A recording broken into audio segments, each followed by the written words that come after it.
Welcome back, listeners, to the BizBlend podcast, where we break down the bold moves behind business and leadership success for you.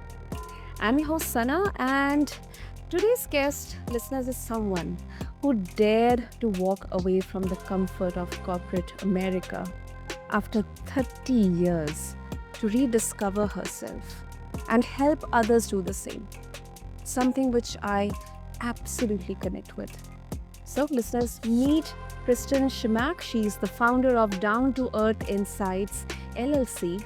She's a coach, she's a retreat creator, and also author of The Cost of Staying book. And her journey from a Fortune 50 executive to an entrepreneur is full of lessons about courage, authenticity, resilience, and then redefining success. So, with that, Kristen, welcome to the show, and it is such an honor to have you with us.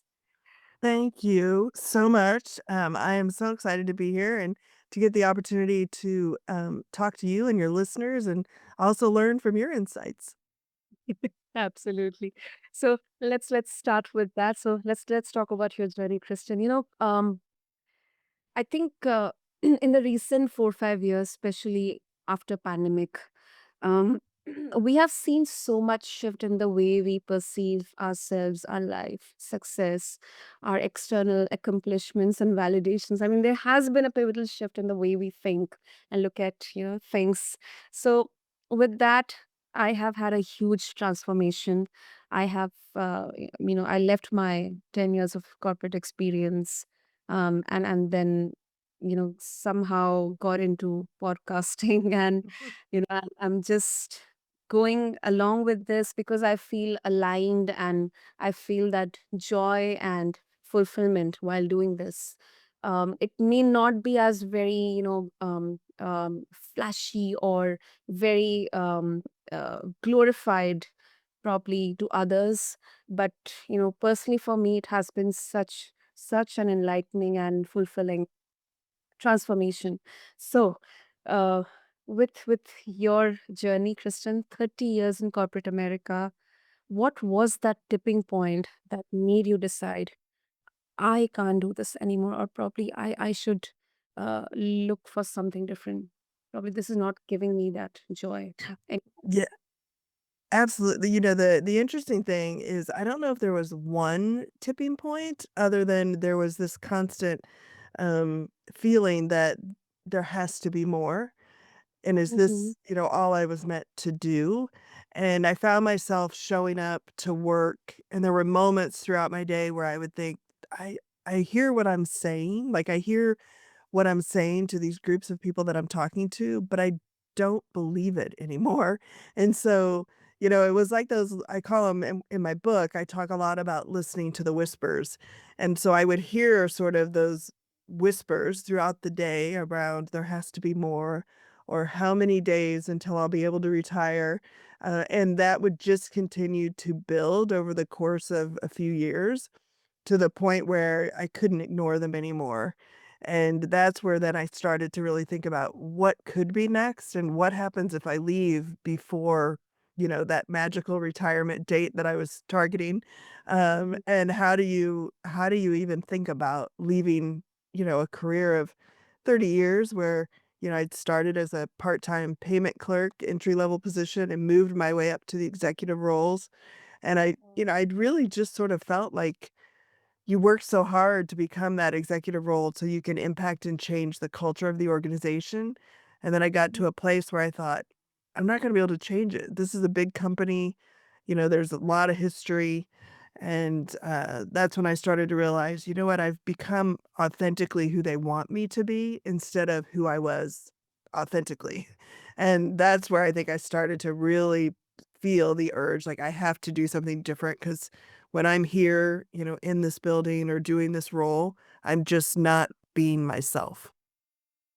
Mm, I think that's the you know that's one particular sentence I can so relate to it because before consciously deciding to leave, I had always this constant feeling of I'm not feeling the way I used to feel some time back. I'm not feeling myself.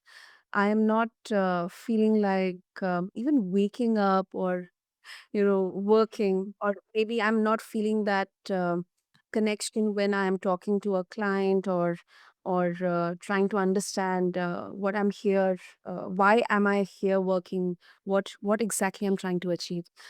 So, there have been a lot of questions like that. I absolutely connect with you, Kristen. But there's a fear of leaving the steady paycheck. You know, Mm, yeah. uh, uh, steadiness, the safety net we have, the security we have.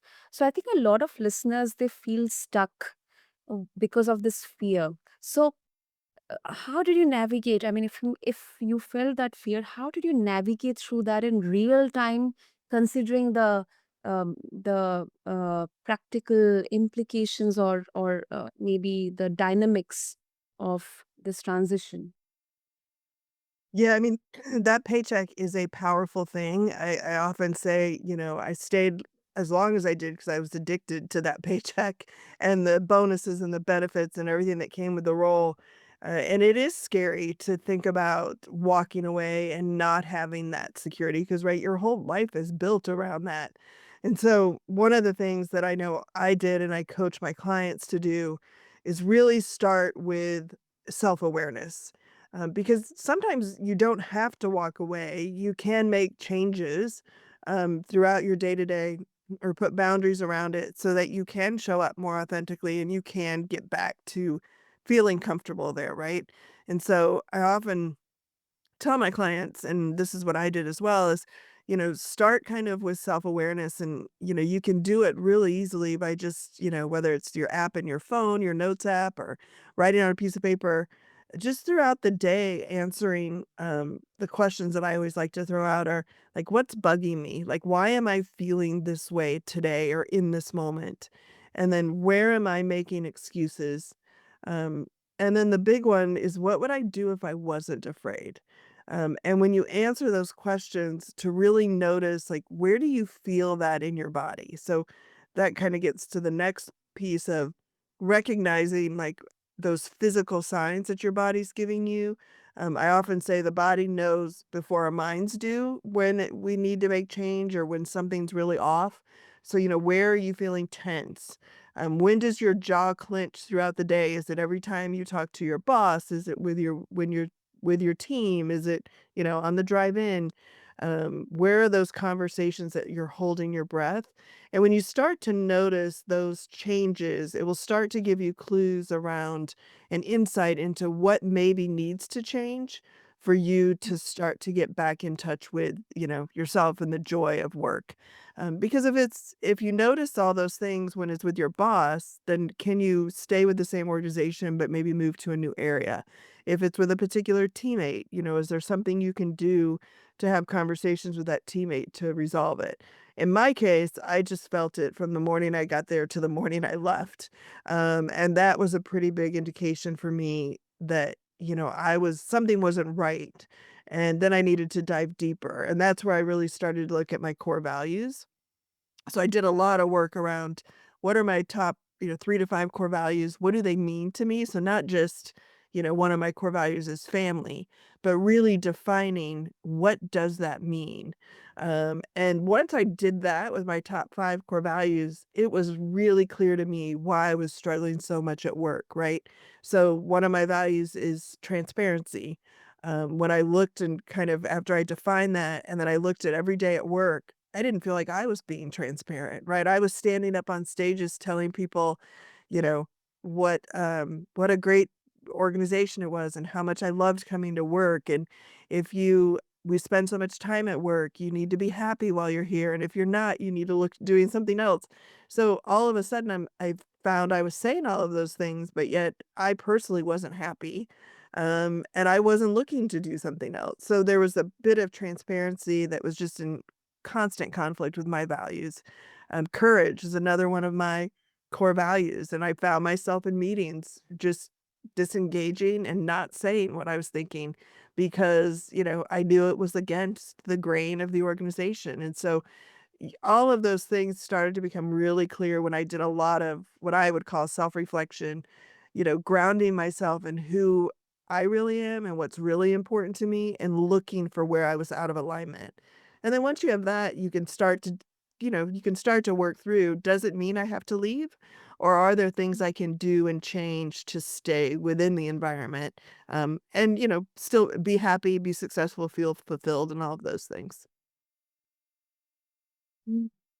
That I couldn't agree more with you on this. Couldn't agree more with you. And that feeling, that realization when it dawns upon you that what you are saying to others, or maybe the new joinees or people who are working with you, or they're in a part of your organization, if you're not connected with what you're conveying to them, could be about the culture or the work or anything related to the organization, I think that kind of hits the conscience very Mhm. deep. And then you have that guilt feeling that, I myself, I'm not happy. How can I tell others to be happy if, Yeah. so that's really, really well put, Kristen. Yeah. And Thank you. I think the other thing that I would say is, I had to learn to give myself permission to define success differently, right? So, Mhm. you go through, you go to school, you go to college, you get a job, success is defined as that the amount of your paycheck, the title that you have, the bonus that you get. And so for so long, I'd been chasing that executive title because I wanted to make an impact and I wanted to change. And then when I got there, I realized like I'm not happy. Like all that I've worked for, everything I've done to get here, and all of a sudden I'm not happy. But yet success, a lot of people really define success as having reached that sort of pinnacle of your career. And so it was really sitting down and thinking, okay, success for me now is going to be about, my relationships with my family and friends, the freedom to, have flexibility throughout my day. It's not going to be about the amount of money that is going into my bank account. It's not going to be about the title. And that's a mindset sort of shift and something that you have to get really comfortable with, that how I define success today is very different than how I defined success, 3 years ago, 5 years ago. yeah, definitely, definitely. And Kristen, also, I would like to bring this perspective into this. Many of us, while we may not intentionally or internally aligned with the job we are doing, but then there are external factors to be considered. Maybe we have a family to provide, Mhm. we have caregiving responsibilities where we are financially like uh, entitled to um fulfill our responsibilities, and there uh, in such cases, where there is a big dilemma within us, where we are not in that position to make a choice, Mhm. uh, follow uh, what makes us happy. How do you suggest we can navigate through those kind of situations? Absolutely, yeah, and I would say, one of the things that really helps, when I'm working with clients is really understanding what those commitments are, and what do you need to honor all of those commitments, and not completely, right, uplift like, just mess your whole life up, and so we talk about that a lot as having a ramp. For me, I have stepkids, I have, husband, we have financial commitments. So what we did is we really spent some time looking at what are all of those commitments, caring for his mom who's ill, and what do we need to make sure that we have without question that we're going to have available to us. And so I call it the ramp. It took me probably from the time I started to think about leaving to the time I actually left. It was a couple of years, and I Mhm. created what I called my freedom fund, and that was, we would kind of cut back on certain expenses to build up that freedom fund, which would give me and allow me to have, I knew when I left, I had 12 to 18 months, to make sure that my business was up and successful. that I could give myself that time. So it was making decisions like one less vacation a year, or we're going to cut out this cable or this streaming service, and that money would go into that freedom fund. So it's, and then the other thing is really planning, right? While you still have that paycheck coming in, you don't have to wait to start once you leave. You can start while you still are working in the role. And so I did a lot to, like I said before, understand my core values, to really get clear on what is it I wanted to do when I left. And then what are the things that I need to have in place when I leave. So for me, having worked in an organization for 30 years, my network was really kind of insular to that organization and that industry. So I focused a lot of work on building my LinkedIn presence, that was about me, Kristen, the person, versus Kristen that was an executive at a company.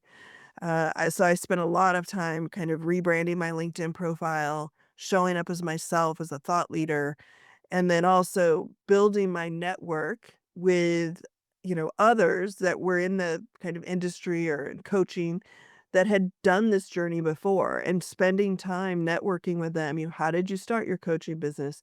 What did that look like? What were your biggest learnings? What should I have ready to go on day one?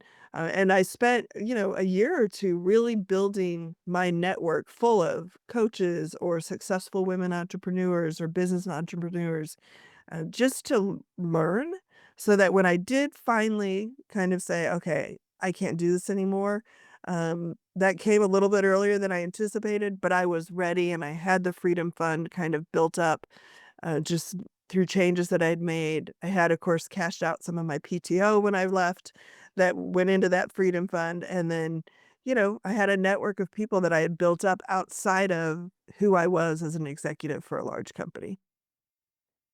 Yeah, I think this is a really, really important part of the support system, or connecting with like-minded people. You know, I think with people who have done that, they have gone through a similar kind of transition or journey. It's very, very important to you to connect with them, seek some guidance or advice, or suggestions from them, because they connect with your journey, or maybe the fear or the anxiety that you are having, the dilemma you are having, uh, to take that risk. So that's a really good point you shared, Kristen. Thank you. Yeah, and being a business owner and entrepreneur, it's not easy with this all the planning that you can do, right? I say it's often like one of the best roller coasters you'll ever ride.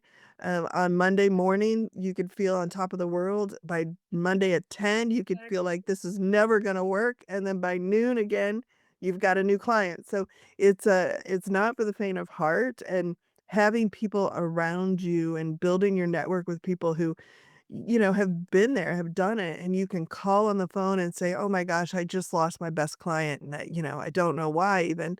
And they can help kind of pick you up and help you ride that roller coaster, has been just so important. And then the lessons I learned from them, right? Like, one of the biggest lessons I heard, or things that I heard in my networking, was, "Don't worry about your website."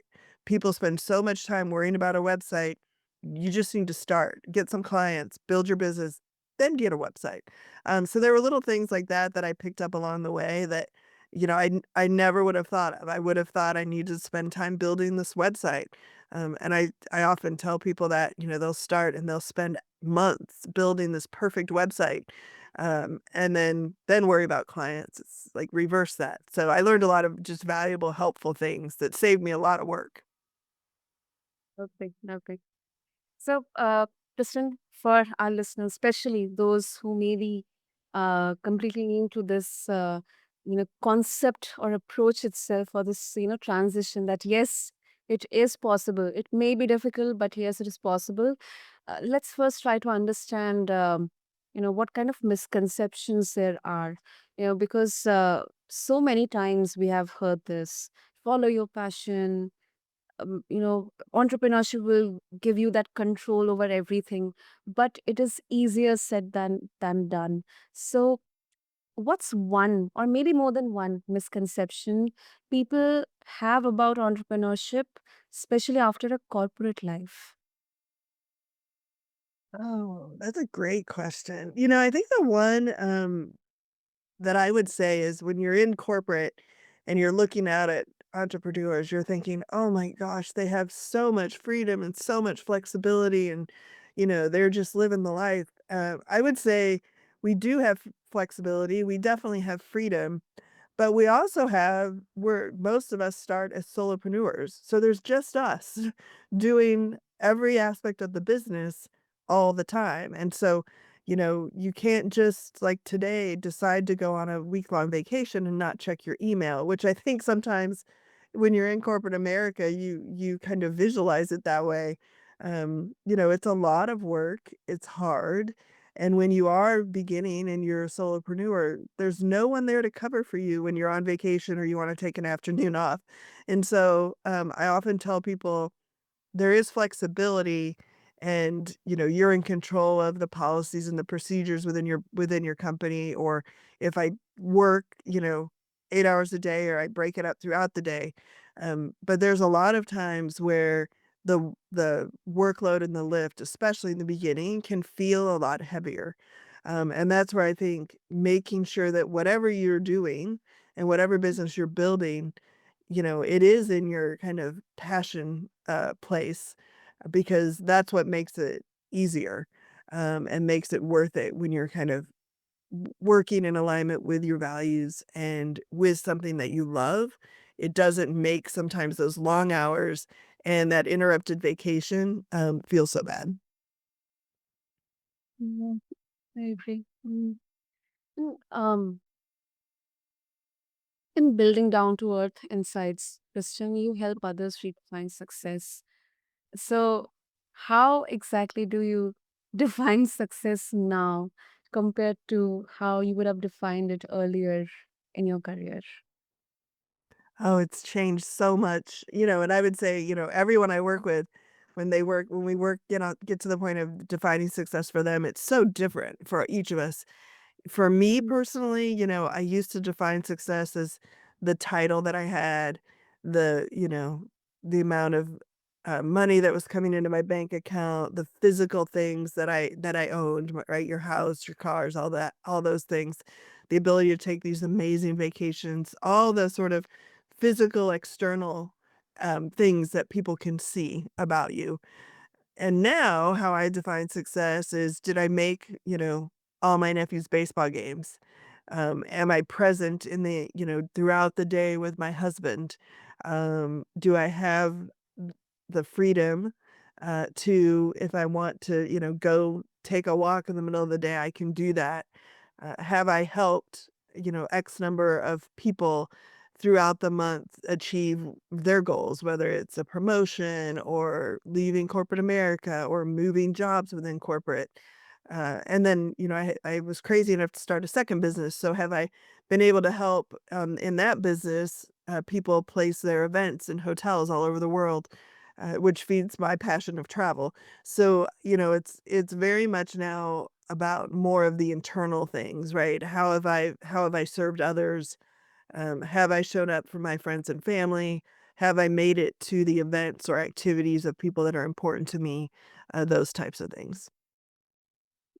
Absolutely, absolutely. And this shift in definition, it feels so personal for me as well. And I mean, yeah, and it is really, really for me as well, Kristen. Uh, Earlier, my entire world, my entire identity was restricted to the work I was doing.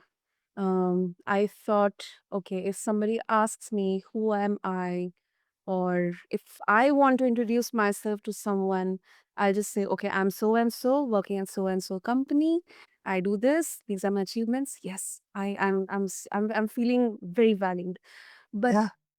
right now, that definition has completely changed for me. I still introduce myself as a podcaster, but then I have myself kind of, rediscovered so many skills or like the hidden qualities within me, which may not be very relevant in the professional workspace. But if somebody asks me, then I may be able to give a better answer compared to the answer I could have given like 5 years back or 3 years back. Absolutely. One of the things I often talk about is, once I left corporate America and I jumped on my first networking call and, you introduce yourself, I was at a complete loss. I'm like, okay, wait, I can't say, hi, I'm Kristen from XX company and I'm the vice president of public relations. Those introductions carry weight in rooms that you're in. I was like, all of a sudden, I'm like, I'm Kristen and I have no idea what to tell you. And so part of that, redefining success gets to that point exactly. And now I often say in my introductions, I'm a super aunt. Like I love being an aunt. It's one of my favorite roles. I have 13, soon to be 14 nieces and nephews. And so it's just it's interesting when you make that transition, how much you realize just how you met people, or how people introduced you. Hi, this is Kristen. She's an executive here. How that becomes just so ingrained that when it's gone, you're like, "What do I say?" And it takes time to work through that. Mm, definitely. Okay. Okay. So, before we wrap up, Christian, for someone listening who is feeling torn between staying and leaving, I know it can be, it's kind of a difficult question, but still, what's the first small step they can take today? I think the first small step is just giving yourself the space and the permission to really think about what needs to change, whether it's leaving or it's making adjustments to stay where you are. And spending time, whether it's hiring a coach, someone who can help you think through that and kind of push your thinking. I know my coach was very instrumental in helping me reframe and shift my mindset from thinking about all that I would lose when I left my corporate job, right? I would lose the paycheck, the benefits, the bonus, all relationships, to what was the cost of me staying there, which gets to the name of my book. The cost of me staying was my mental health, my, you know, just having time to exercise or to eat right or the stress levels that was showing up in blood results and those types of things. So really giving yourself the time and the space to sit down and think about what's the cost if I do make a change, but what's the cost if I don't make a change? And that's when you'll start to see, if it's impacting you to the point where you really need to make a change, you're going to start to see things on that list like my blood pressure. My health is deteriorating. I'm so stressed, that I'm not showing up with my family or I'm snapping at everybody I'm around. I feel angry all the time. And you start to think about the cost of staying and not taking action can be really, really powerful. But you really have to kind of give yourself some time and space to do that exercise and to make those 2 lists. And then, as you look at those lists, really think about if I don't make a change, what potentially could happen. You hear so often about the stories of people who don't make a change. And then when they retire, that, right after they leave, they have a massive heart attack or, the stress kills them. And so spending some time really thinking through what's the cost if I don't make a change or if I stay versus what's the cost if I leave, can be pretty powerful. It can be. It is. It is. Mhm. At least I can vouch for that. And I don't want to like uh,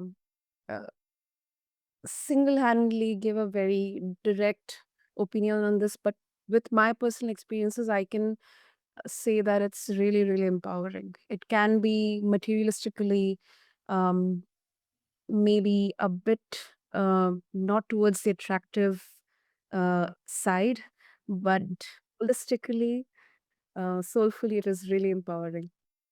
Yeah, and, I always tell people, when you make that leap and you do choose to start your own business and those types of things, it's important that you redefine what success means to you. Some entrepreneurs are incredibly lucky and they will make so much more than what they made in their corporate careers. Others will make the same amount and some will make less.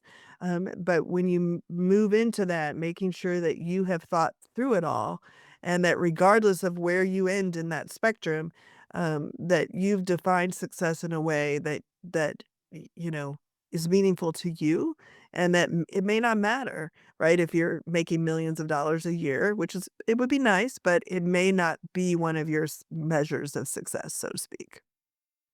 Absolutely. Absolutely. Lovely. Lovely, Kristen. And if our listeners would like to connect with you and explore more about down to earth insights and also get a hold of your book, The Cost of Staying, what's the best way to do that? Absolutely. So, you can reach out to me on LinkedIn, just Kristen Chimack. I'm very active out there. Love to message, DM with people, or do kind of virtual free. I do a 30-minute free virtual coaching session. You can just book a call from my LinkedIn profile.